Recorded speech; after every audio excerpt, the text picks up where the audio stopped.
আজি ভিডিঅ'টো লৈ আহিছো মিথুন ৰাশি জাতক জাতিকাসকলৰ ডিচেম্বৰ মাহটো কেনেধৰণে যাব। এই মাহৰ প্ৰথম সপ্তাহটো আপোনাৰ বাবে অতি শুভ হ'ব। আপুনি আপোনাৰ বৈবাহিক সম্পৰ্কৰ ৰোমাঞ্চ উপভোগ কৰিব। প্ৰেমৰ সম্পৰ্কই বৈবাহিক অনুমোদন লাভ কৰাত অসুবিধাৰ সন্মুখীন হ'ব পাৰে।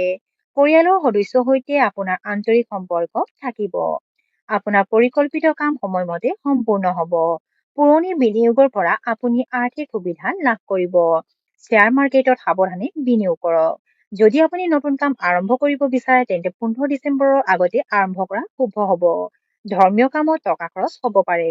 ফেশ্বন ডিজাইনিং সম্পৰ্কীয় ব্যৱসায়ত আপুনি বিশাল আৰ্থিক সুবিধা লাভ কৰিব পাৰে। ব্যৱসায়ত আপুনি হয়তো বৃহৎ আৰ্থিক সুবিধা লাভ কৰিব। কেৰিয়াৰৰ দৃষ্টিকোণৰ পৰা মাহৰ দ্বিতীয় সপ্তাহ আপোনাৰ বাবে শুভ নহয়। আপোনাৰ সহকৰ্মীসকলে আপোনাক লৈ ঈৰ্ষা অনুভৱ কৰিব। কমিছন ভিত্তিত আঁচনিৰ বেছি বিনিয়োগ নকৰিব। শহুৰেকৰ ফালৰ পৰা কিছু আৰ্থিক সমস্যা হ'ব পাৰে।